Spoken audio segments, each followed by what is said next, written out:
The opinions of this podcast are solely those of the creators and do not reflect the opinions of the filmmakers involved. If you are of legal drinking age, feel free to have a drink with us, but please do drink responsibly. You're listening to Cole-astic Cinema. My name is Bond. James Bond. Oh, got to play this one right, Roger. Can't seem desperate. Wait 3 days, that's the rule. Oh God, I want to talk to him now! Bullets do not kill. It is the finger that pulls the trigger. Exactly. I'm now aiming precisely at your groin. With your hosts, Fabian Salazar I'll say Timothy Dalton and Pierce Brosnan walked so Daniel Craig could fucking sprint. and Cole Butterfield. Yes, I've noticed that. I'll get around to it later. Too much umami for my British mouth. Where we talk about movies. Most of the time. One fucking thing, and that's making the masterpiece, which is his duel with James Bond. So come along for a ride and have fun. I got the clap down. Fuck yeah. I scared the shit out of Gruff. Ah, poor puppy. My poor boy.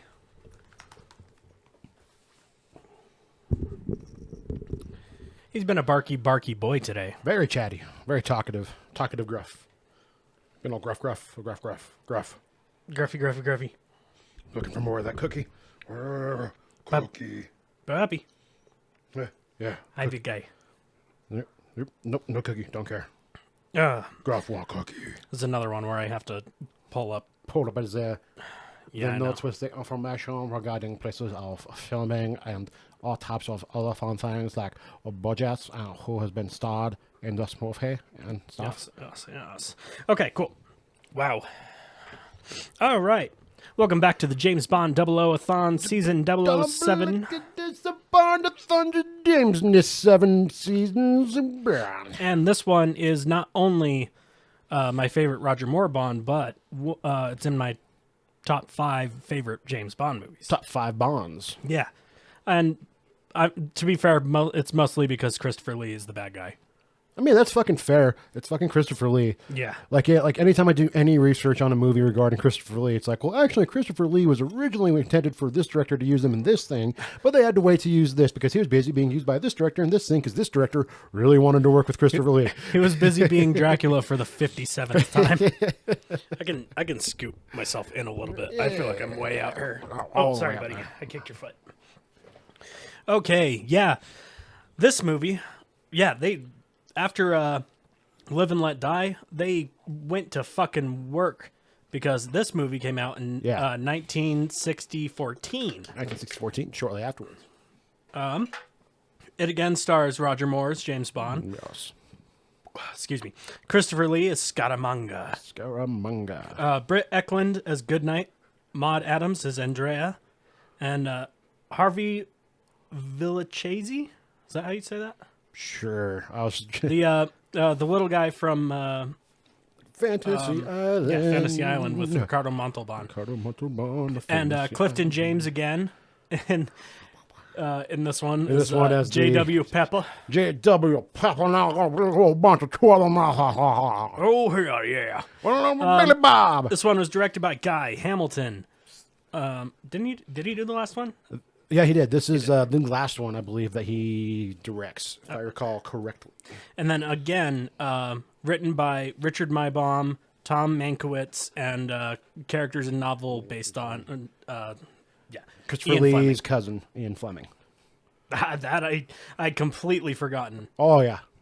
Totally related there, bud. He's fucking awesome. In fact, they originally wanted him as Dr. No, but they didn't get him as Dr. No, so good. Didn't get him in time. He's a busy man. He was a busy man. Everyone wants to work with Christopher Lee. I would. Ah, fuck yeah, dude. I just want to pick his mind about acting and metal music and just everything. Yes. Just talk, and I will listen. I will be your scribe. Okay, this movie was filmed in Thailand, Hong Kong, and the last one I was wrong. They didn't actually go to Buckinghamshire, but I just assumed that in every single one of them there's a scene in Buckinghamshire. But studio in Buckinghamshire, England. Studio in Buckinghamshire. There it is. There we go. So mostly China and Thailand. This movie was made for $7 million. That seems to be like the average price. Average price now, yeah. And it made back $20.9 million. Damn. They just keep turning it like that's why there's so many fucking James Yeah, Bond this is the movies. People love them. 9th one, I think. What I was reading, the 9th Bond. Yeah. Like, Jesus. And then I think No Time to Die is the 25th. Yeah. Like, Yeah. what? Fucking. Gee. I can't get over just how weird his face looks in this little poster. And the fact that she's topless. Well, that I can believe for a James Bond. Yeah, but just mostly the attention to shading and where the tan lines would be and everything is fascinating. But his face looks... It's a little rough. It's a rough mug. That's a rough mug. That's definitely not fair. It's just Sir Roger Moore. No. Rough-ass mug. Also, They got the N64 golden gun down in the corner. That's good. And that's fun. the one shot, one kill. Fucking hell. I remember having a homie who had on 64 growing up. He'd always pick the fucking temple map, go straight for the fucking thing. Yeah. This is bullshit. This is bullshit. You can't just be odd job and running straight for run the with the fucking golden golden gun. gun. Yeah, that's it's like fucking what annoying, are we dude. doing here? My favorite is just editing the game and doing either slappers only or golden guns only and putting the speed up super fucking Yeah. fast. It's so chaotic. God, we got to play some GoldenEye. Fuck yeah. So I don't have any trivia. Like I said, I was just basically reading off of IMDb. Yeah, I mean, I got some minor amount of trivia. Well, if one was what I was reading was a lot of it was fucking repetitive. A lot of them, that's the problem with user submitted fucking trivia shit. It's like, Yeah. well, did you know that Christopher Lee was connected to the British Secret Service? Yeah. And it's like, yeah, okay, cool. Yeah, no, I knew that. That's, I was a Lord of the Rings fan. Remember hearing shit like that. I'm aware of, I like Christopher Lee. I know this. All right. Get down a few more notes. Did you know that Christopher Lee? It's like, oh my God. Did we bring it up in the last one? Or we probably brought it up, just Christopher Lee knowing the sound of a man getting stabbed in the lungs. Yeah. Because man's fucking hardcore. And just... That's the problem with user. But my favorite user submitted note was the fact that there are no martinis drank at all in this one. So someone else like you is upset that he's just sticking with whiskey. Boo! Yes, stick with the bourbon and whiskey. Hell yes. Then the giant compilation of Shaken Not Stirred is gonna be. It's gonna be weird for for the next little stretch, I guess. Yeah, for a long stretch where they just made a long stretch of. It's weird that the vodka. Well, probably because of Sean Connery, there's the whole vodka. Well, that sounded like a fart for a second, but it was a bark. Yeah, it's gruffy. Told you he was being a barky boy He's a today. barky boy, chatty in his teen years. Oh, you can kind of hear the reverb too. That's crazy. Nice. One more time. One more time. Come on. You have permission to speak now. No, he's not gonna. All right, fine. He is my dog. Reverse psychology, motherfucker. There he is. There we go. Yeah. What else do we got? Yeah, no, I don't have much other than the fact that this is based on the last novel written posthumously by Ian Fleming. One that he kind of hated and felt like he really had lost his edge when it came to writing Bond. That's disappointing. After 10 to 15 novels, a whole bunch of short stories and shit, he's like, I just don't think I can make it as hardcore anymore as he dies, from because he's still constantly smoking cigars, cigarettes, drinking so much and all that shit. Just dies at a relatively young age. I mean, at the time, it's like surprised he lived that long, but I think he's like, when did he die? I think it was he was maybe 50, I think, when he died. So he'd been right around the time that a Bond agent would Yeah. honestly, start yeah. Bond. Yeah, so I mean, it makes sense based on the guy. Guy dies young. Live fast, die young. Live fast, die young. Oh my God, is that a Bond movie? It could be. Probably is. It's not. I But- just don't know. They've done. Well, no, they haven't done Scorpius. Scorpius. That That title's fucking awesome. perfect title. But yeah, that's a James Bond book. But I don't know how. Maybe they haven't adapted it for a reason, but I don't know. I know. Maybe they changed the title and made it and changed the title. Maybe after this, with my Audible account, instead of just getting nerdy shit like Jeremy Irons reading a collection of T.S. Eliot poems for BBC, maybe I get Ian Fleming's I can't even say the fucking name, James Bond novels. This is kind of butchered up a little bit because I've also been getting a lot of Some of the best recommendations on the few times I go on Instagram. You get those Papa Meat, shout out Papa Meat, the romance, the super heavy romance novel ones. Yeah, to like on Instagram, it's like, now take your favorite book, A Court of Thorn and Roses, and now it's a blanket, and you can have the whole book printed out on a blanket. And like, I don't want my smut at a place where people could see me. Like, Yeah. like while I'm fiddling myself, reading the book with the book on top of me. That's just too much. Because like sometimes, yeah, you got to. You got, especially like just reading like various terms for. Even if it's just to adjust, because if it's going this direction, that's gonna hurt. It's gonna hurt. So you gotta like move it around, and I'm kind of getting tired of Instagram saying like, "Oh, this is the stuff you want. You want, Yeah. women talking about Lord of the Rings, going on walks with big dogs, and you want fucking romantasy novels printed on a blanket, don't you? You big old soft boy. I mean, you're not changing too much. I mean, No. James Bond he's always there. I wouldn't call it romance. No. No, there's no romance whatsoever. Especially from what I was reading this one. Like this is when Guy Hamilton was like getting more into like, we got to make him more gritty like it is in the novels, man. Like you got to be more like aggressive with people and women, because we haven't been aggressive enough with women so far. Like you got to be like you were a 1920s, 1930s British intelligence spy, rough with people, just like. Which I think is what we get like later on. It's still right? pretty campy. Yeah, Yeah. like they have a level of camp, but they didn't understand how to do grit correctly for a Yeah. mass audience. Like once Yeah. they start getting into Timothy Dalton and Pierce Brosnan, that's when they're like, okay, we got it. Yeah. Well, that's also what I was really reading is like Roger Moore's like, I don't feel like he would do this aggressive shit. Like my Bond is the charmer, man. Yeah. Like that's no, like I'm just gonna Yeah, for sure. melt the panties instead of like instead of smacking them. Yeah, and like I'll say Timothy Dalton and Pierce Brosnan walked so Daniel Craig could fucking sprint Yeah. and, up a crane fighting a dude. and sprint in a really cool way because it's taken us so long. It's taken us Tom Cruise to figure out how to run on camera. Yeah, Because fuck. another thing I was reading is Roger Moore did not like how he looked when he ran on camera. It's like, A lot of people don't look good running. because it looks weird. Running is weird. Yeah. It's a weird thing. It looks a lot cooler when animals do it. It makes more sense on all fours Yeah. than bipedal motherfuckers being like. Have you seen like a gray ape running on two legs? It's fucking terrifying. Yeah, every time I go to the fucking gym and I have the mirror in front of me on the treadmill, it's just like, oh my God, I'm coming right for me. Be bigger than me. He's ready to watch the movie. Well, he's ready for some Bond time. I am too. Oh yeah. You ready to watch some Bond, Gruffy? Where's some motherfucking Bond? The Man You with the Golden ready? Gun. Some Christopher Lee. ready, you big boy? Although one of the lower grossing Bond movies, weirdly enough. I think it's fucking awesome. It does have its camp shit, but like, no, It's also supposedly one of Christopher Lee's favorite roles, so I'm surprised. It's like I'm excited that to see doesn't that. surprise me. Because what his other ones were Dracula and Sar Well, and Count Dooku, and Count Dooku Willy Wonka's dad. and Willy Wonka. That fucking Jesus Christ, that fucking movie. You got to. He was in a couple Tim Burton movies. I did enjoy him reading the Nightmare Before Christmas poem. Oh yeah. That's a good listen. Good like 2 minutes. This is the content everybody wants to see. Is just me Oh, yeah, playing just with a my big puppy. old fucking puppy who just Wherever standing you up. going, gooses. Thanks, buddy. Okay, off. Good boy. Okay. All right. Let's- Dude, And this is a script reading that I had to transpose from the YouTube because this is another one. I'm guessing it's because of copyright. We couldn't find online. So we're going to be doing it from a Word document. So it's not formatted correctly, or I did the best I could.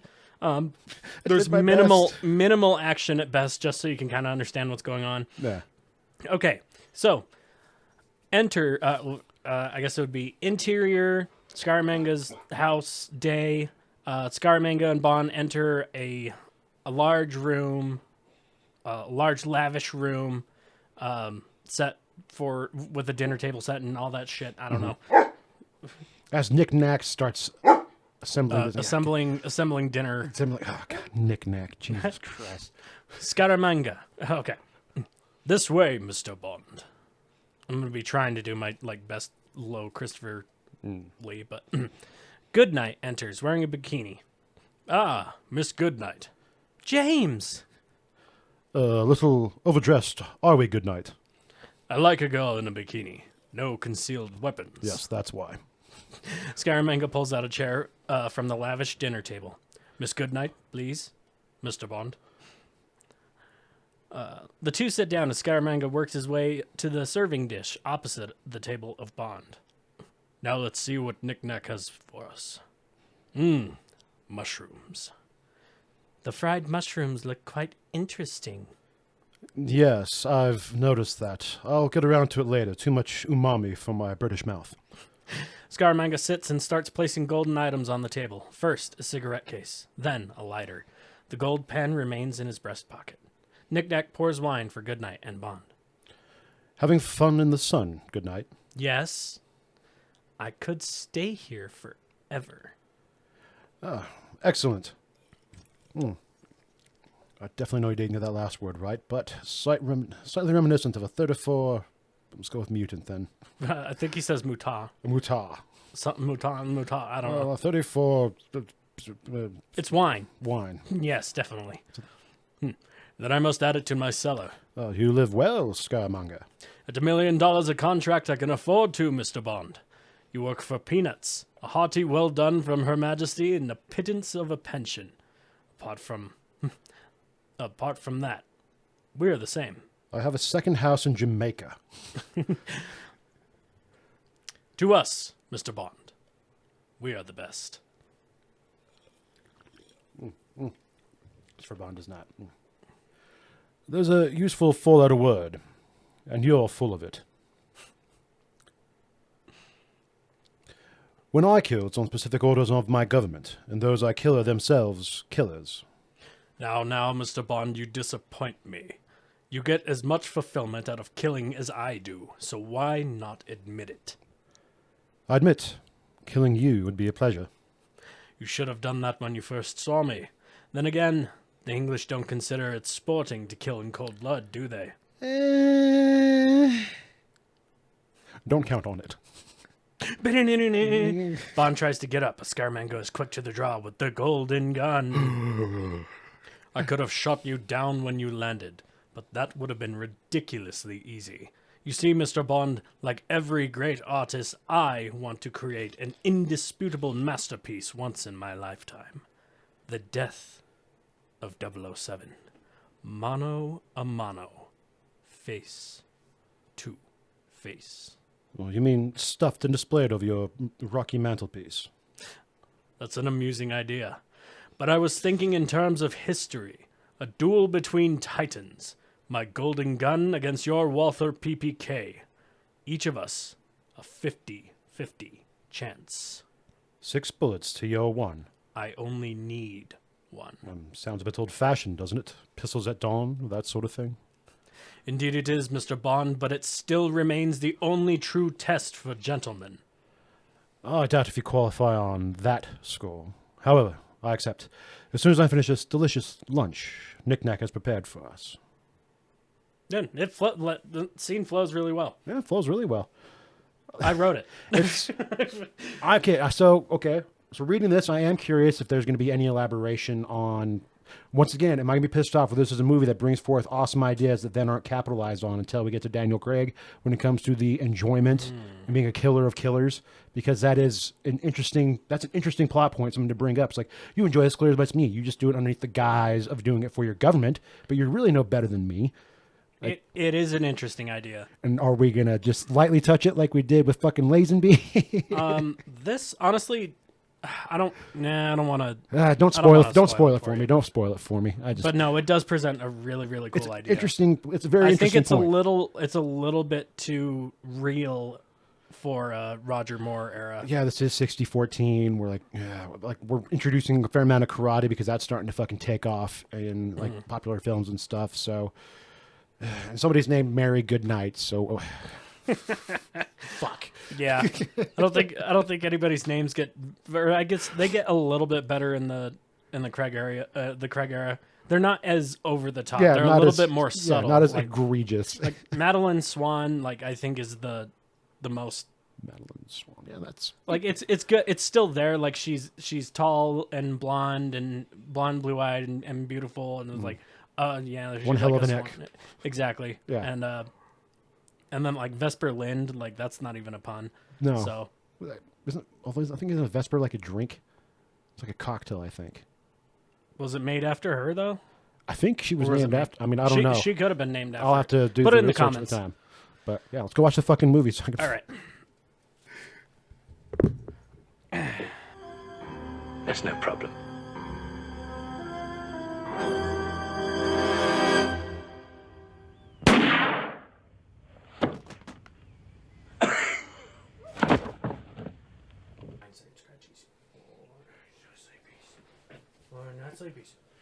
I swear, guys, I can stay up. I want to stay up with the cool kids. Oh, yeah, it feels good. I'm not sleeping, though. I just kind of... I'm not tired. I'm not tired. I'm high. I just want to gnaw on the hand. Okay, that was The Man with the Golden Gun. Man, you think that it was. It was really fun. A lot, like the entire middle part I didn't remember about going to China and then going to Japan, Thailand. Just straight to Thailand because they said they're going straight. Yeah. Like they went straight to Bangkok, but then everyone there. They took a stop in Japan at 1 minute. But or they just brought Japan over to Bangkok because that's what. We'll talk. We'll get about there. We'll get there. But yeah, I think it still holds up pretty well. For the most part. Yeah. No, honestly, I enjoyed it. I had a lot of fun. I was worried, especially like I don't know, like reading that's like one of the lowest grossing Bond movies and shit like that. I'm like, I don't know how this is going to turn out, but no, this was a good, surprising, good fun. I movie. think it would have benefited from a little bit more focus. Yeah, it wasn't quite dialed in. Because the story itself, it's not it's definitely not 2 hours worth of a movie, but like barely 90 minutes worth of a movie of Scaramanga just wanting to set up a showdown with 007. Like it's right. We should. That's the whole plot. We should have that be the plot instead of having this whole like he can still take time to like kind of track him down, whatever, but have more of them taking pot shots at each other throughout the streets and have them doing that versus Bond being knocked out and forced to compete in we'll call it a martial arts tournament. Even though it's heavily focused around karate because karate was becoming popular at the time. So like, well, which wasn't even like all right, later. Go ahead and start. Okay, movie notes. My first note: a third nipple. How bizarre! And that's going to be the bizarre characteristic. Right. For the third nipple. The third nipple. Which I thought it was the Connery one that had the third. No, it's this one. No, it's this one. It's got the third nipple. Oh my goodness! Yeah, the Connery one has him in Asian face. Like, nobody knows what he looks like or who Except he is. for he has a but we third do nipple. know that he's got a third nipple. And then Bond goes and describes his entire life, and then everybody describes Scaramanga like he doesn't already know all that shit. Yeah. I was like, what? Well, especially, oh, God damn. Was that for the fucking drunk people that showed up late to the theater? What the hell are we doing here? Because the first part, like, also an interesting cold open for like a James Bond movie. Like, it's not going like it's a big like mass weird killing spree and all that. It's very subtle and like kind of underdone throughout the first part. We kind of just got. I think I found a corner somewhere. Oh, there it is. Yeah, but you got Scaramanga just like who's so chill and such a cold-blooded killer that he can just be relaxing on the beach with his bow, and then silently take him down. Like it's not super heightened, but I think it works in a way. Only for us to then cut to another James Bond song where it's not just like a song; it's just like we're gonna break it down. And that's in one of my notes. It's fairly short for a opening sequence. Mm-hmm. It was actually kind of nice because I didn't really care for the song. Yeah, no. But they play the Sting a lot in this movie. Holy That's every fuck. chance they get. Yeah. Oh, Jesus. I think I'm a little hot, honestly. Let's turn that down just a little bit. Okay. Let's turn the heat down just a bit. Just Yeah. get a little cool. 'Cause yeah, I know. Right? There we go. Now I'm sitting pretty. Next. Then also for the beginning part, because we're just apparently I guess we're trying to make Scaramanga look crazy, where he invites over the gangsteriest gangster, whoever gangstered, to show up as this first victim. Like a guy who's so gangster, he apologizes to the mannequin of Al Capone after he shoots at him. And It's true. this fun house that apparently he has connected to his workout room / main living area.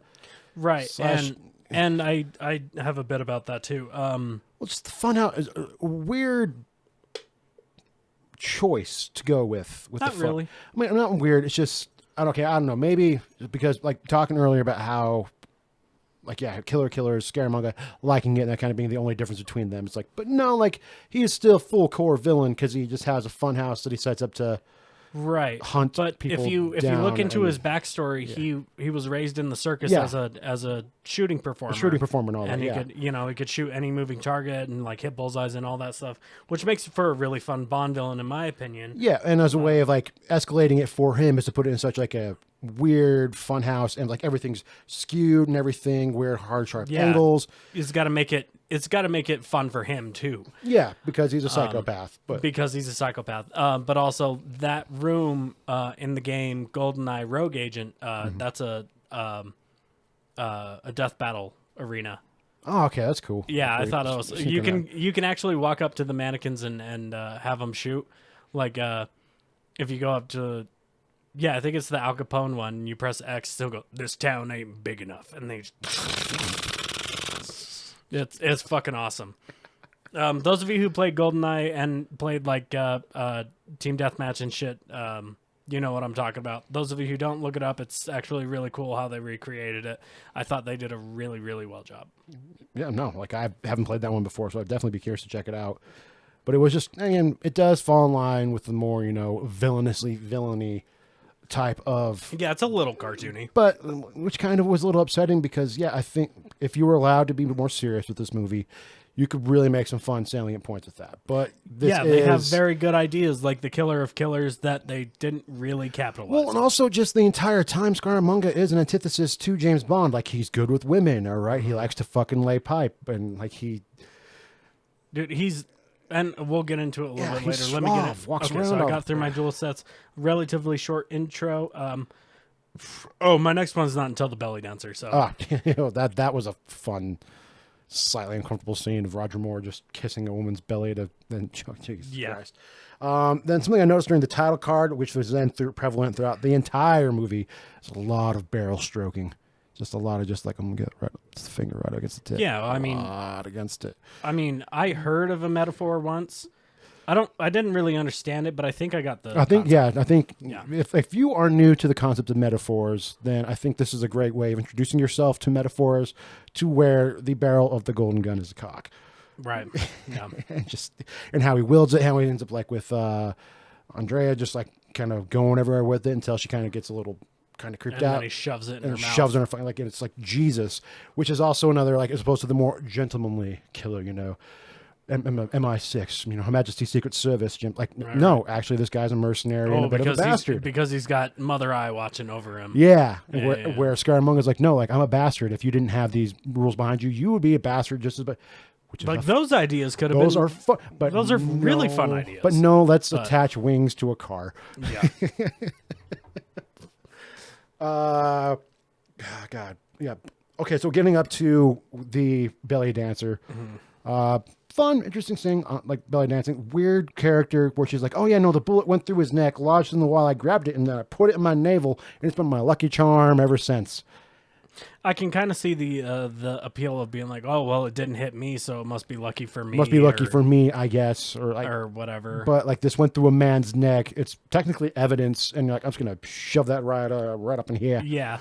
But my bit with it was that's our first little bit of we're still very campy, even though we're kind of trying to go dark in a darker direction. Trying to, We still yeah. have the camp where he's kissing her belly and being like, oh, ooh, you have an amazing abdomen. An amazing abdomen. Let me see this. And then the guys burst in and hit him, and he goes, oh, Immediately puts his mouth right over where it was Yeah. and swallows. and swallows it. And then asks the fucking taxi driver to take him to a pharmacy, which means Bond got laxative and shat that thing out Yeah. Or or puked it out. either way, it's Either way, coming out one Either end. way, one end or the other. I'd rather have it come up than come down. Oh, absolutely. Because if it's sitting in my stomach, it's gonna like anything it's ever touched. I'd rather have it come out. Well, also, if it's a fairly, Through the- if it's a through the- 23 karat gold bullet with nickel, like that's got to be doing poisonous damage to your insides having Oh, yeah. swallowed that, because it's 23 karat gold, which is also incredible. But You probably shouldn't be swallowing that. moral of the story: Okay, don't so swallow. my next one's in a little bit. What's your next one? Next question was just who's Goodnight? Like, she's just kind of thrown in like was she introduced in any other movies? Because she's like 2 years ago with this, like, oh yes, Goodnight. Where it's like talking to Moneypenny, where it's just so casual. Maybe if I read the books, should have been more of a character I was aware of. But how she's introduced in this one, having just kind of skipped around what we do, I have no fucking idea. it's just like, oh yeah, no, like, and she's Goodnight. I know her, you know her, we all know her. Just Em take knows it. her. Yeah, take it for what it is. Yeah. She's here. She's another here. fellow agent that apparently is. Giving off all the Spy Who Shagged Me vibes, where it's now I understand fucking Heather Graham's character a lot more. It's like, I became a spy because of Well, you. at least she's competent. Yes, whereas this one suffers like, from we're still being trying. written by male we are writers. still trying to get there. Yeah. Where it's like at least we have a female spy with him. And every now and then she and has every now moments. and again she has moments. She has moments. but she's still not. Still kind of just dumb. She's Mary, still just wants kind to- of dumb and Oh, bimbo-y and James. yeah, I know. Which is kind of frustrating. It's a little frustrating, It's frustrating, especially at the end. yeah. Well, also like with knowing her character, like her background, she like was a fan of the movies as like when she was younger, pretty much when she was a kid, because she saw Doctor No. She's like, oh, I want to play a Bond girl, and then championed hard to be in this movie. She originally wanted to be Andrea, but then they hired started getting what's her face up in there, and then she was where they're going to take it. So then she also showed. I didn't. Oh, I forgot. I didn't take Yeah. notes on this. Oh yeah, also just showed like how pretty much how she got the part was just a picture of her in a bikini. It's like, Yeah. here, it's like, hey, That's about right. you can make me a Bond girl. Like, I'm aware the other one's very gorgeous, but I could be Goodnight. I want to be a Bond girl. Hook me up with a man older than Sean Connery. Awesome, let's fucking go. You can see a lot of it in this one. Like even now, we're still Oh. only 60-14. It's 60-14, and this is But, only his like, second out of. He still plays Bond up until 1985, and it's still like, dude, Yeah, I'm 45 when he started, or 44 when he started, and 60. I had it written. It was 43. He was 43. and 60. 70 13. or no, 60-13. Yeah. Yeah. And like hooking up with women in their early 20s, like 20. We'll give it Yeah, like 20. 20. Yeah, I can see why he got disgusted playing the role. I'm like, this is gross. I'm done. Yeah, and even the second movie, you can kind of tell, like, all right. It's like one of these women could be my daughters. Easily. I'm fucking done Yeah, doing this, Jesus man. fucking Christ, man. And then just goddamn with the violence of him with Andrea, just like Yes, okay, I'm there too. Yeah. Mine right before that is there. Okay, so this is another one with an accidental titty Oh that I yes, caught. yes, in the shower scene. in the shower, and I'm starting to believe that they're not accidental. Oh no, They're doing like a little nip slip just to see if they can get away just with to it. push. They're pushing the envelope because there's not an Because envelope to be. like I said off camera, I watched Living Daylights, and there's an accidental titty in that one too. Oh, And yeah. I'm calling them accidental titties. You could also call them nip slips. I don't like that because that's like a gross internet term that I don't want to use. But it's the same. But it's the same thing. It's like, oh, this is clearly a PG-13 movie, and oh, that's a titty. Like, oops. I guess the editor didn't catch it, or they did, and they're just being like, oh, we can get away with it. But yeah, no, I have hard fucking slap. Hard slap, like arm pin behind her, threatening to break her arm. Like, And yeah, and it really like, yeah, I get you want it to be a little bit more like gritty, but you don't have to have it be gritty by beating up women. My next note is he just straight up beats up Andrea and forces her to give him information. I'm Yeah. like, I don't feel good about this. Like, I don't like Bond in this position. I feel horrible for the person he's beating up. Yeah. And you should never feel horrible about the person Bond's beating up. yeah, because she's clearly like an accessory. Like, she's obviously an accessory to everything that he's doing, but like she has no choice. She's fucking terrified, which she mentions the entire time. She's like, so imagine that I am being held captive by a more psychotic James Bond, like who's not only probably has broken arms or something like that to prove a fucking point, which would be Scaramanga. I am terrified. I don't want to tell you, this man has killed people with just one bullet. He takes just one bullet, $1 million. Listen to the song. It breaks everything down about this man's personality and his 3 nips. I am fucking terrified. this is where Roger Moore was right when he was being pushed to be more of a hardcore Bond. Like, no, like Bond would like Don't do that. he would lay on the charm, like sympathize with her, get her on Get her some his fucking help. side, Yeah. man. That's how he'd get her to turn instead of later when she's just like, no, I need a ruthless bastard to take out an even more ruthless bastard. It doesn't make sense. It's no, fuck, it's very uncomfortable, and I just like show me him just. We're being kind of campy and cheesy. Schmooze, man. Yeah. Just fucking schmooze.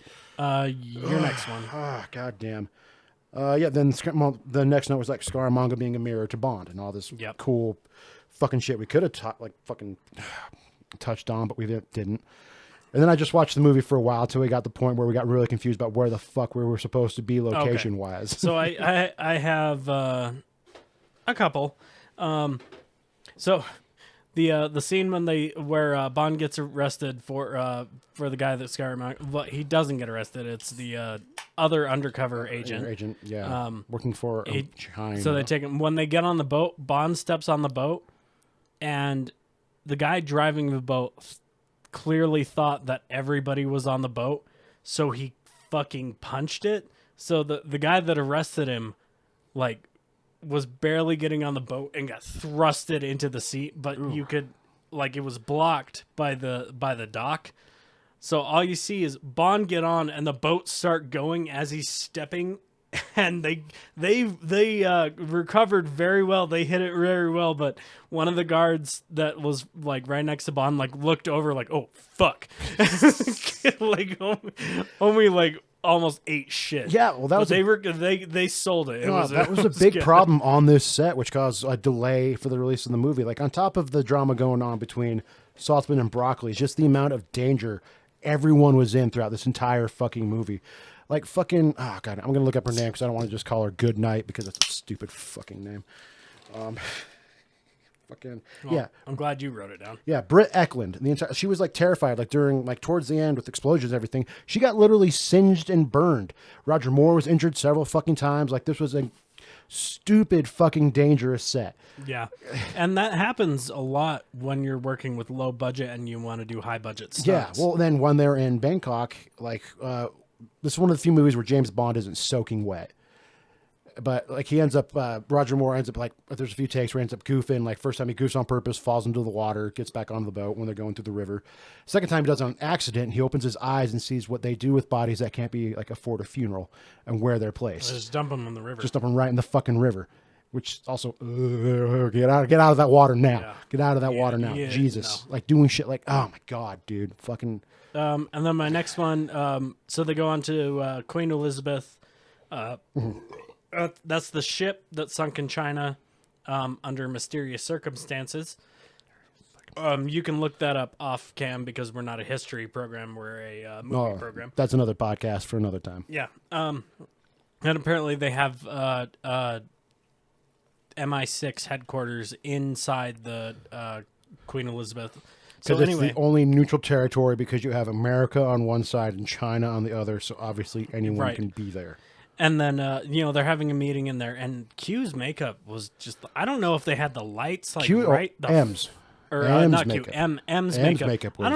I don't know if they had the lights, like, right up fucking on his close-up or whatever, but right down, like you could see his skin was red, like he was boiling, but the makeup was still there, so it was and even then all it was there, splotchy and it was melting, and like he looked awful, which is upsetting because this movie had a lot of M in it. Like this is like the.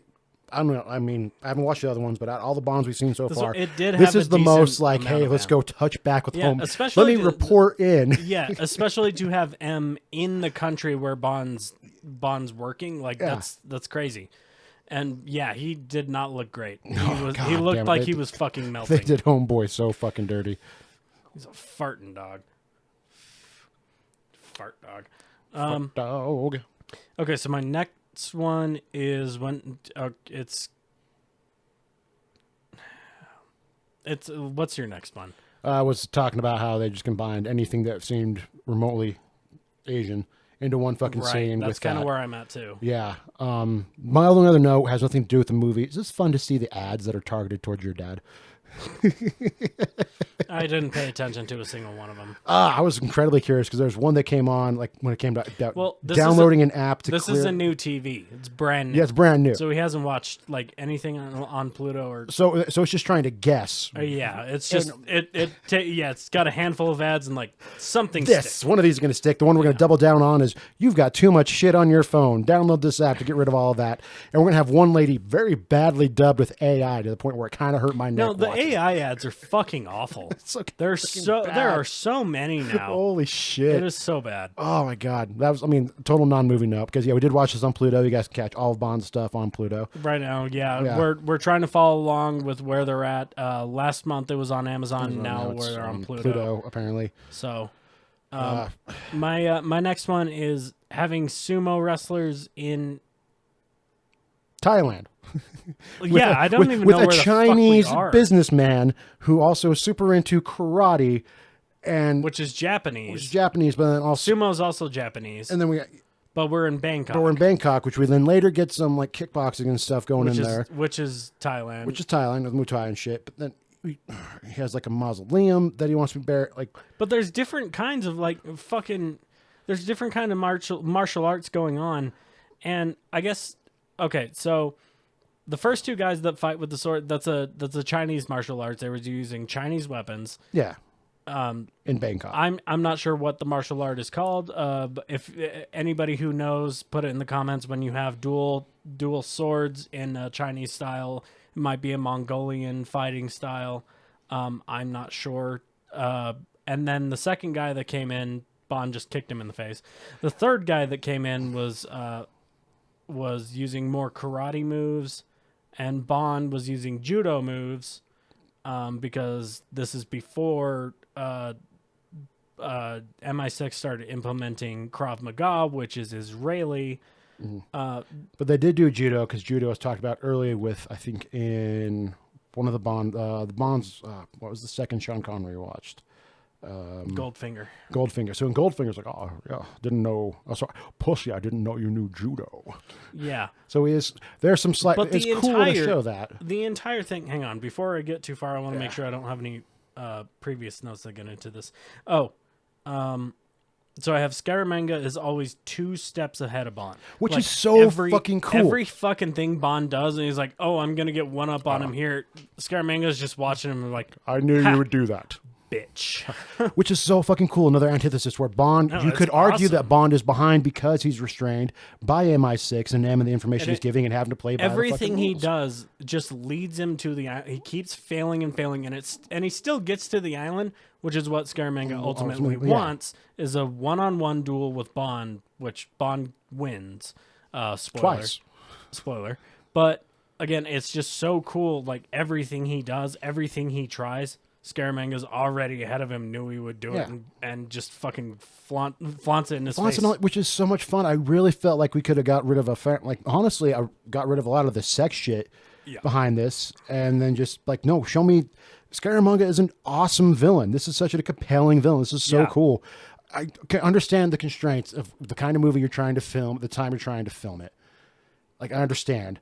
But they're also doing cool shit at the same time in the 60-10s. Like, they're making cool shit that captures real shit or touches, like, on more heightened emotions. Like, we watched The fucking Exorcist and shit. Yeah. Heightening, like, the religious fervor and just fear behind it. Like, Well, yeah, and we're still figuring that out with the 1960-10s. yeah. And this is where we get this is why it's one of my favorite decades, is because this is when you start getting the realism, the real experimental shit. as shit. Yeah, And like, even so much to the point it where is you can so throw it in a Bond yeah. film. And Wes Craven pops up on the scene saying, "Hey, what if the real monsters were people?"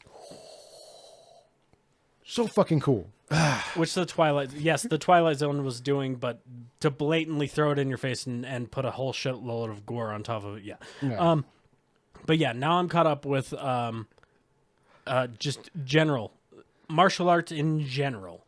And here's my thing about this: the reason why they're doing it is because Bruce Lee is so awesome, and his movies are doing so well that they have to, like, we have to put martial arts. And some of the karate guys, like, they're in like yellow gi, like reminiscent of like his. but But no, like that's where you get it wrong, and this is still where we're at the time, where we're so confused. Is like Bruce Lee is Chinese, and he does Chinese martial arts. He knows several. One that I know off the top of my head is Wing Chun. He studied under Ip Man. None of the martial arts shown in this movie were any of those, but I respect them for wanting to put them on screen. It did give the martial artists that were presented and were able to show off and choreograph some of their work a platform to do it, which is awesome. But then you also get the classic white guy doing this thing where I'm just going to kick you in the face. Yeah, exactly. While you bow. Yeah, exactly. It's completely disrespectful, but also like not understanding where any of these martial arts forms come from, because we're supposed to be in Thailand. We're using Japanese martial arts under a Chinese businessman, Chinese like Uber businessmen who like operates. Which, if anything, it should have been a Japanese businessman in ordering Chinese people around and having Thailand people like serve drinks. Oh yes, have the fun. If you wanted to do the hierarchy of Asians, if you want to have that fun little way of tying into that fun long history. Yeah. Even though Chinese martial arts is the best martial arts. I mean, I'm not going to fucking argue about which martial arts is better. I'm from America. We throw haymakers. That's about fucking it. That's our American martial arts right there. Yeah. Like, is there like American martial arts outside of just no, we import all of them from, like, because I think we teach the SEALs Krav Maga. Yeah. And all that shit. Like, yeah, so nobody's like doing like Tai Chi or something. Oh, boxing. Like that. Boxing. Even then, boxing. It's not an American thing. It's though. Irish. It's Irish. It's fucking Irish. Like based back from like pugilism and shit like that, and then being elevated from there. No, I don't even think we have our own fighting. We nukes. That's our fighting style. Yeah. Why actually fight somebody one-on-one when you can use a gun? I could get my. Yeah. And we have it. No. That's an American dad joke. It's like, Dad, will you teach me how to fight? Here, or will you teach me karate? Here's what you need to know. And Stan just flips his gun. Guns beat karate, and then he just walks away. I mean, which makes sense because we do have. I mean, so that was my next note. Something I was curious about, because at first I thought it was just for like 5 minutes on screen. Like they threw Clifton James out here for just for like a brief little comedy bit on the rivers of fucking Bangkok and shit. Like, no, he actually gets to be in the movie for a little bit longer than 5 minutes. And I'm just curious as to why. I mean, I understand he's a little bit funny, but like. He might have played well with test audiences in the last one. Is it for the American audience? Is it like a proxy for us? Like, because yes, and his massive blatant racism. I think both. He played well for the test audiences. Yeah. It's a American stand-in for where we're at. Yeah. At the time, everybody's like, oh, blah blah blah blah blah. We're in a foreign country that we don't understand. And we're just going to yell about how it should be more like our American values. But, I mean, I do understand why he tested well, because while at first I'm like, God damn, man, you shouldn't be saying that. At the same time, it's also, he's fucking funny. He's funny as hell. He's a great character. A lot of racist shit. He's funny as hell. His commitment to keeping such a wad of chew in his fucking mouth at all times. God damn. Just like he's got that chaw. He's got that chaw on. He's got the fucking comb over that goes flying in the wind. We'll get back into him in a minute. So I have boat stuff.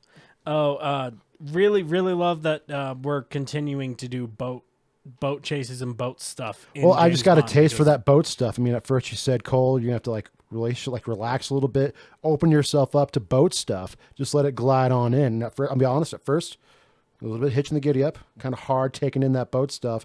But now this is the second time around. I can really it's just super smooth when it goes right with that boat stuff. I told you to relax. I mean, You're honestly, too tense about boat stuff.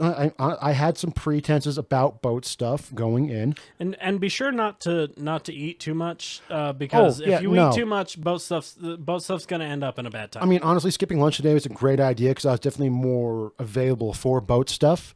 That I wasn't worried. Like I felt just like empty, clean, ready to just receive all of it. We gotta make sure we're fully fueled and fully lubed for butt stuff. I mean, absolutely. oh shit, I said it, didn't I? Oh shit, I said the subtext. Oh god. Fuck. Okay, so my next one was oh yeah, what the hell is his character name? The fucking redneck Louisiana sheriff. J.W. Peppa. J.W. Peppa. Him and his wife coming off the boat, and she says, "Oh, J.W., I gotta have one of these elephants." And he goes, "Elephants? Baby, we're Republican." Oh, wait, Democrat. that makes no sense. We're Let me do Democrats. that again. I'm Try it gonna again. cut that. Cut that. Let me try that one more time, because that's gonna be dumb. So JW's wife comes off the boat and she's like, "Baby, I have to have one of those elephants." And he goes, "Elephants?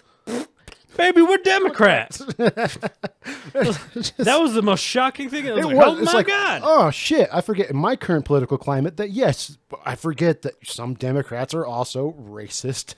Fucking like yeah. Right now, it's like thin wow. blue line motherfuckers. Like, oh yeah, that's right. All political spectrums kind of fucking suck. I went to like, I was judging him. I was like, "Oh, there's Democrat. All right, he's a pretty good guy." And then he starts calling everybody pinheads, and I'm like, "Oh, Pinheads fuck!" and pointy hats. And I'm gonna Something involving the word brown. we're gonna go ahead and put bleeps in those. Yeah, man, it's from the 60-10s. It's from the 60-10s. And he's playing very much like as a character actor, a heightened version of a stereotype. Right. Like especially in the previous movie where he literally sure has that- a brother-in-law named Billy Bob. Yeah, and I'm sure real guy is like, "Give me a script and I'll do it." But at the time, you're kind of like, if Well, also like, yeah. oh my god, where the fuck did my notes go? See, my next note is Cuck's Goodnight. Oh, okay. So let me get up there. Okay, so yeah. I've got one more before that. God damn. That cookie ain't doing him no favors, man. That's the thing. Jesus It's the problem with them Christ. protein cookies, man. They get you fucking farting. That's what it's all Jesus. about. Puppy. God, he's got bad dark farts. God damn. Oh, Dark me? farts are stinky. Oh, me? Oh, They're so stinky. I'm just They're so stinky. I'm just a teenager and my body's going through changes and smells happen. And it's just, I'm tired, but You're I so want stinky. Stinky ass boy, God man. damn, he's got stinky dog farts right now. Well, once we get him on his adult dog food, I think Then he'll have more delightful dog farts. Well, I'm hoping, but yeah, he's on. And that finally caught up to me. Jesus Christ. Yeah, it's bad. It's bad. But he's still on puppy food until he's a year old. And yes, those of you who watch our shit, look at this dog, and he is only 8 months old at the time. Stand up. Let him see you, boy. Oh, he's You're self-conscious now? now you're self-conscious. Rip some ass, and now you feel a little self-conscious. Stinky There you go. There, yeah. Let him stay there for a minute. boy. God damn. Okay. One thing to fucking cats, when they fart, I can barely fucking tell. Yeah. Okay, so my next one was the golden The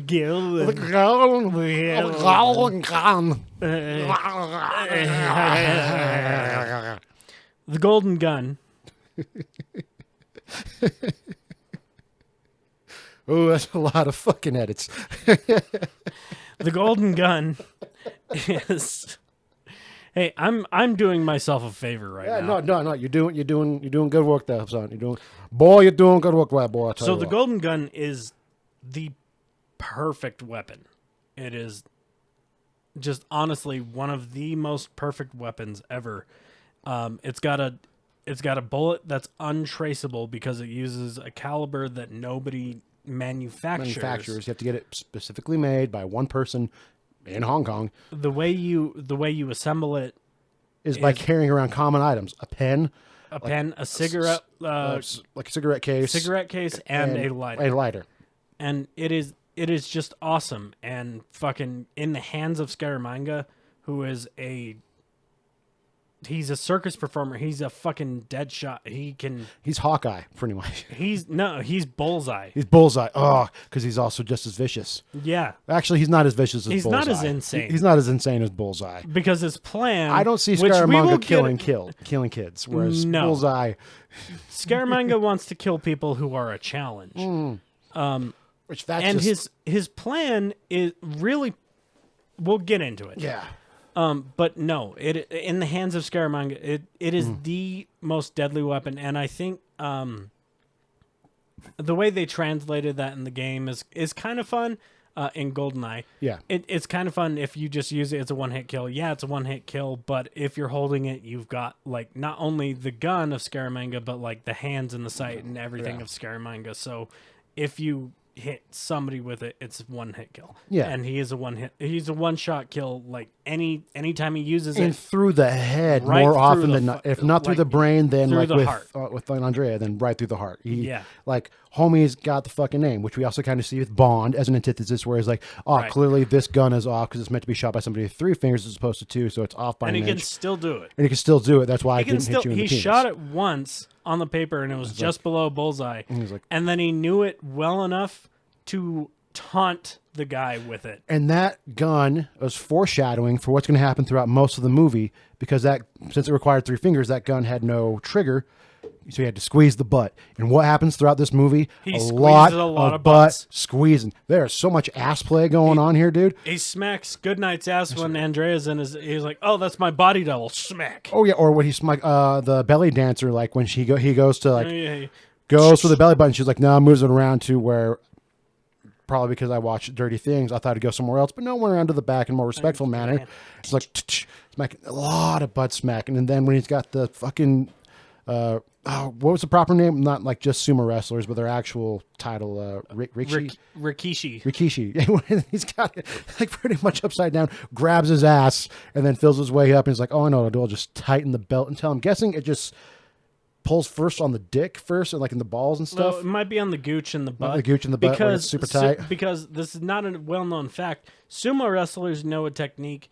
It's like mastered Kegels, where they can suck their balls up into their gut, so their balls don't get in the way. Yeah, fucked up. Which is brilliant and should be a defensive measure that every man knows how to do. Yeah. Do your Kegels, guys. Do your fucking Kegels. Hey, those men who are like super manly men, if you do Kegels, you'll last longer in bed.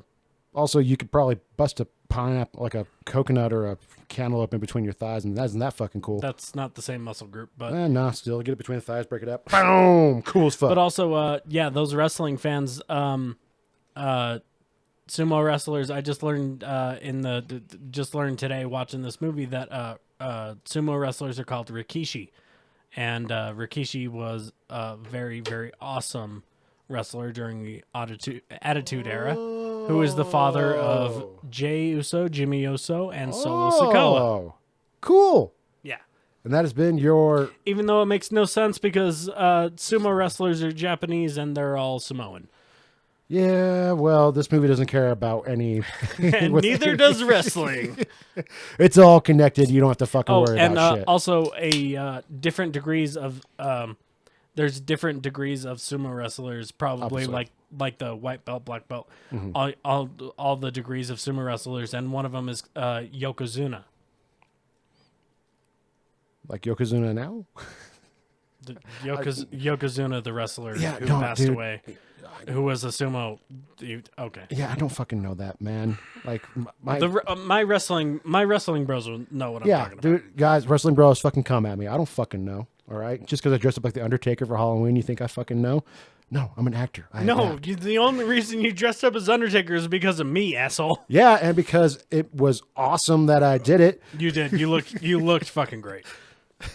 and we took no pictures. God damn. Yeah. Okay, so good night. Okay, so I have good night. Quick. I know we were hooking up, but hide in this closet. You're gonna get cucked real quick. Could have just kicked her out the door, like you mentioned. No, it was right there. If the closet is here and the door is here, he could have ushered her out the front door. But no, he's like, hide in the closet and listen to me. Fuck.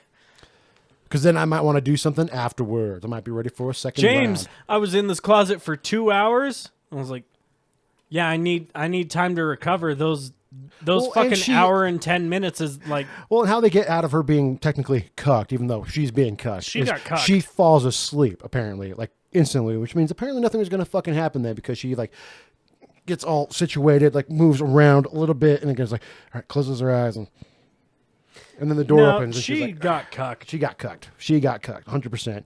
She wasn't actually asleep. Which is why I like initially thought the scene we did, the screenplay scene we did, like she was mad at him for cucking her. And yeah. Granted, she kind of is, but like no, she said it. I thought it was begrudgingly. Yeah. Says like, yes, I could stay here. I could stay here forever. But which no, would be, it's a more like I'm scared like yes I could stay here forever. Please don't Yeah. shoot me. But then if please you were, get me off this fucking island. But if you were playing on Scaramanga being the antithesis to James Bond, he possibly could have kind of seduced her and used that fact as a way of starting to turn her onto his side, be great? which could have added something else to it. You know what'd be great? If Scaramanga clapped those cheeks. Maybe because he definitely. I think because then Bond would have been like, "God damn," and she'd be like, "Well, good night, good night." It was a like- good morning. well, fuck you. I was doing my job. Well, and also Scaramanga. Look what I got. I got like some shit. Like I did my job too, but I can sleep with people. Or she could have slept with him and then Female somehow just like ended up acting like she was on his side and then like betraying him. There's a way. I don't know. Except for There's a way to make this more we are still not fun. We are still not there yet. But No. Okay, so what's my next one? Good night, get cucked. Oh yeah, kickboxing. Yeah, Thai. Yeah, kickboxing, Muay Thai. Like it's exactly like that was good. Like, hey, we're in Thailand. We should do kickboxing. Yes. That makes fucking sense. And then, like the fucking sumo wrestlers don't. The fucking. We've already talked about it. Yeah. It still is just annoying. honestly, yeah, it really is. Well, also at a time where this is a lot of people's like exposure to it for the first time. And there's so much confusion. And again, shit. I did touch on it earlier too. Like, yes, I am glad we're being exposed to this more. Yeah. For the first time. This is awesome. Martial arts are fucking sick. I really want to learn Wing Chun. But the fact that I'm like a really big like kung fu hound and like love martial arts movies just makes me like, those are all different. This is all different. Like you guys are just pulling in. You guys are just pulling in popular shit to pull in popular shit. The movie's old. But also, that's nothing different now. People still do that all the time of trying to pull in what's currently popular. We'll throw that in now because people are going to like that. It's currently popular. Yeah. So like it makes sense. It's just fucking frustrating. Then I didn't take notes for a while because my next note is after Good Night makes her pun. I'm just wondering if that's required training for the British Secret Service to work on your wordplay after you off somebody. I think it's a confidence thing. But you have to you could be confident, but you could still bungle wordplay. Like there's got to be some knowledge about it. Like unless like they're thinking about it, like once I see James, I know what I'm going to tell him. Well, I think it would stem from a confidence thing growing up, like an early age growing up, and having the strength and discipline to be able to defend yourself, and also back it up with wordplay and everything that early, and then you just get more confident. And the more you grow up and learn the language and everything, like I think it just comes with the character. It's more of a you kind of get what I'm saying. I kind of get what you're saying. Yeah. I'm just imagining a class where they're sitting everybody down on how to use words appropriately. It would be really funny. Yeah. It's like as a kid, I always wondered if there legitimately was a class in college where they taught doctors how to completely fuck up your handwriting. Like everything you were taught, for years. All right, okay, boom, out the window. Fuck. No. If anything, they should teach him how to spell. Fucking spell. But it is really funny, like having a having a class like an MI6 class, Yes. and like the preface. And if you kick a villain into a volcano, what would you say? All right, let's say it from. It's like he couldn't take the heat. Good, Don't know. I got him all burned up. nice. Volcanoes are hot. Let's think a little bit more outside the box on this one. Okay. Sorry. Oh, I can't do it. Write that idea down. Let's do that sketch. Bad British accents. No, that'd be Whiteboard. Good. That's a Fucking good one. go. That's a good one. Okay, let's see what else do we got. He blew his top. Fuck. See, this is why you have to have a class. That's as you're in the boat, like with the beautiful girl. Fuck. Oh goddamn! No, Hot Fuzz already did this bit too. Ah, damn it. I mean, we can still do it in a different context, but it's when he's like, "Oh, hey, what happened to the trolley buck? Oh, I kicked him in the freezer. Did you say something cool, like cool off?" "No, I didn't say anything actually." "Shame. Well, there was a bit earlier when I, he was in my apartment and we attacked, and I distracted him with a cuddly monkey, and I said, 'Hey, playtime's over,' and I hit him in the head with a peace lily." You're off the fucking chain. Let's see what else we got. Oh, I have the Cape Fear music sting. That was really fucking cool. Because when did Cape Fear come out?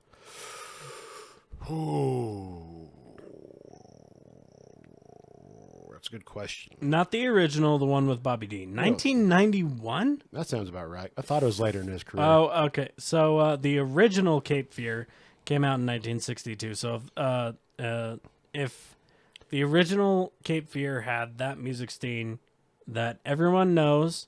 Everyone knows. If you have watched The Simpsons, you know it. It goes bum bum bum bum bum bum bum bum.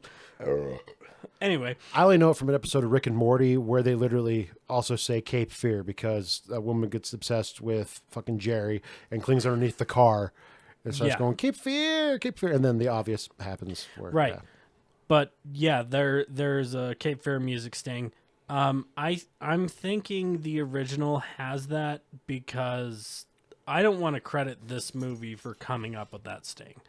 No. That's and it is such a very easy generic orchestral music sting that it would feel like it's just nothing, but because it is so popularized by Cape Fear, I think it has to be in the original. I mean, if not, then probably Cape Fear, because that was only used briefly for like that one scene. So if anything, Cape Fear just took and it's like, nah, man, we can make this even better. I don't think so. Okay. But that's a good theory too. Well, and also because if they knew that it was good, they would have used it so many more times throughout the whole fucking movie. Yeah, they would have. If like, oh, hey, this might be good. Let's that's why I think it's an homage. It's a sting because if they would have been like, oh shit, that sounds fucking diabolical, we should use it a lot more. But no, we can't because of Cape which Fear. we're just trying to. Next. Next note was noticing a lot of the butt action when Goodnight, Jesus Christ, Goodnight, oh my God, Goodnight, backing that ass up and hitting the fucking holy shit. Oh wow, that's way late in the movie. Yeah, way late. I have a lot more than that. Because like the duel, I mean, I had a lot of my thoughts about it because it reminded me. So clearly, you can say that this could be a slight. I mean, it could. I have a couple more before the duel. So okay. I have do a barrel roll. Oh, the fucking. Yes, the thing I also read so much trivia about. So much fucking trivia about this fucking thing and how noted it was that this was one of the first like aerial tricks designed on a computer. Whoa. At a fucking, because I mean, yeah, it was. I mean, for good reasons. People were trying to figure out if there's a way to do that, like through it was a college, can't remember what college in America that was working on it through like the highway, like National Highway Safety System or whatever like that, trying to figure out ways to Probably UCLA. yeah, or, no, actually, I think it was actually I think it was like in Boston or something like that. Or not, it wasn't Harvard. Like, I could easily remember that name. It's like I think it was somewhere on the East Coast. But, Brown. Yeah, I don't fucking know. But it was like as a way, like it's for like traffic research because it was such the early days of like fucking super highways and everything everywhere. Like they don't know just what can a car do when it's going super fast, and we just have none of these restrictions on any of them. So it was a computer program, and then Saltzman and Broccoli bought like a option on it that like covered like patents and stuff to where it could not be used in any other movie and it was strictly theirs until they could use it in a Bond movie. That's part of the budget went to just like we're going to hold on to what these college kids thought of as a way of figuring out how to get a car to do a spin to a slide whistle. I hope they got a percentage of the fucking budget. Oh no. Yeah. It's got a flat percentage. It's got a flat amount, a flat fee. Well, taking advantage of college students is fucking Tale as old as time. It's a tale of old time. So, if any college students are listening to us, and any producers or anybody comes to you and says, "Hey, we want to use this," you have to reserve your rights and your name for discovering or inventing anything. Put your fucking name on it so that when they actually make money off of it, you get a percentage of either the front half or the back half or anything. Don't just sell them the rights to everything. Yeah. Don't do that. Yeah, but they didn't know any better. Oh, also, speaking of people not getting paid from this fucking movie, so because they were doing stuff in Thailand, they had the idea that they wanted to have an elephant chase scene between Scaramanga and Bond. But that's when they learned, and I learned while researching this, is that to get elephants to do certain work like that, like they have to have special shoes to be able to handle that kind of rough terrain, especially doing the kind of like running and crazy stuff. Also, I can only imagine the kind of chaos that would happen behind the scenes if you had an actual fucking like elephant chase scene instead of a car chase scene. An elephant, it's barely able, or you're barely able to control an elephant going one direction safely, like just kind of trotting in one way, let alone at full speed. No, like an elephant's not gonna take a pin hair corner or do any of that shit. Oh no. So the best part is that he talked about it, wanted to do it, and then ended up getting where's the number? 2,600 pairs of shoes ordered, so they could do that scene, which they never did because it would have cost too much. And then they But you ordered the shoes. But they ordered and they never paid the guy. Fuckers. God damn, the producers of this movie are assholes. Never Fucking Christ. Yeah, I think the trivia note says we're not going to pay college students. We're not going to pay the guy that made the shoes. Elephant shoes, an elephant cobbler. Also, give me that movie. I want to follow the adventures of the elephant cobbler. I would. Fucking Christ, that's terrible. Okay, and then I have. Okay, my next one is the bad guy's plan. So you were at. Oh, I skipped way ahead. I'm going with Goodnight backing that ass up and causing problems.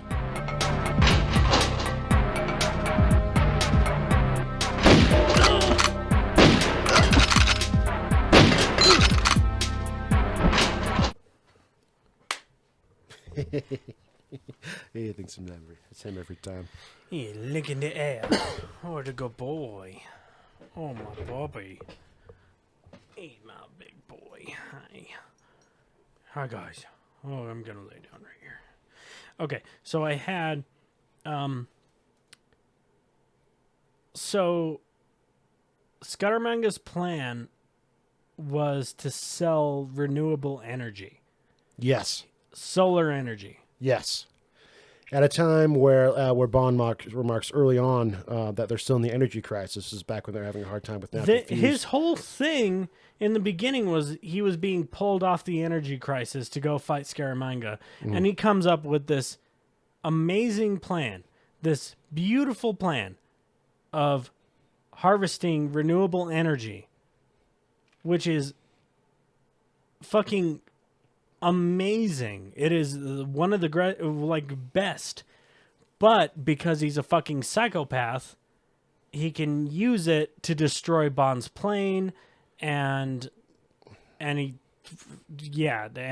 wants to also use it to outbid petroleum companies for money because they're going to pay him to not sell it, and then he's like, no, pay me, no, you got to pay me.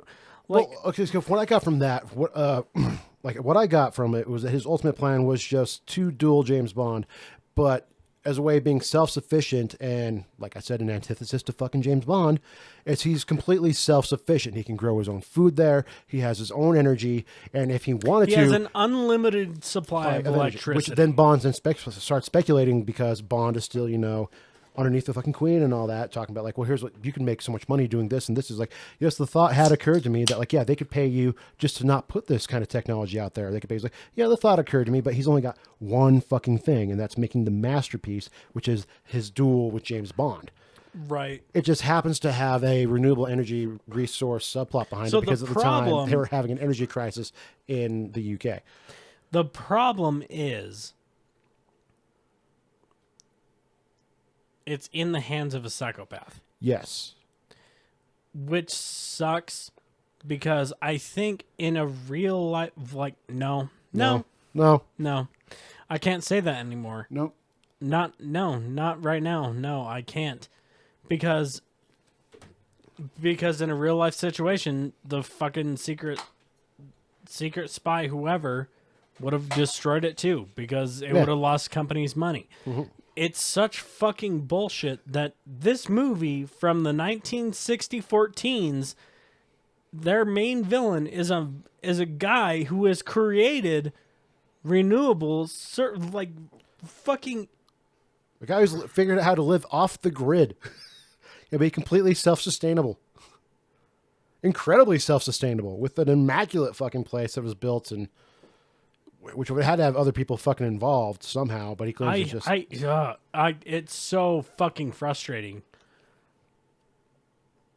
Solar energy is the devil.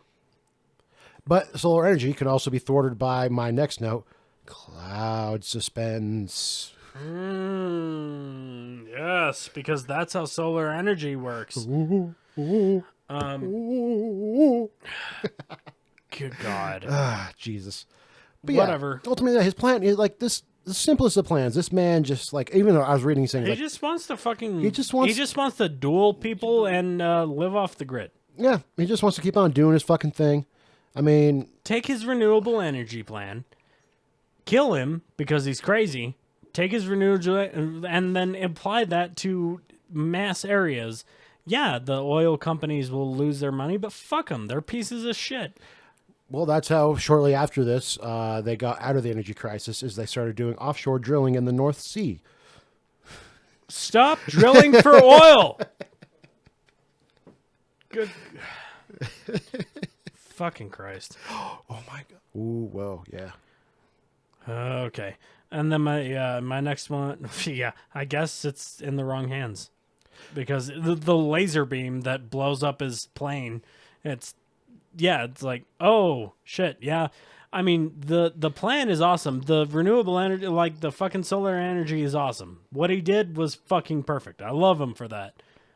But turning it into a laser beam, yeah, it's like, okay, yeah, well, okay. You're doing it for the wrong reasons. I mean, but also it's just so Bond can't escape. Like, Bond now has no choice but to, like, only one of them is leaving this island. I mean, I get that. I get it. And he's also so confident that it's not going to be Bond. For the purpose of the immediate plot, yeah. I get that. But what? But also, like, what could he do with a grander scale?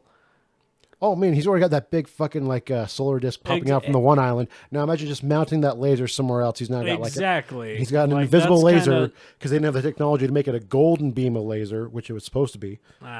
But still, like, yeah, that's what you got to think about. If he has enough resources to do this, to blow up a plane...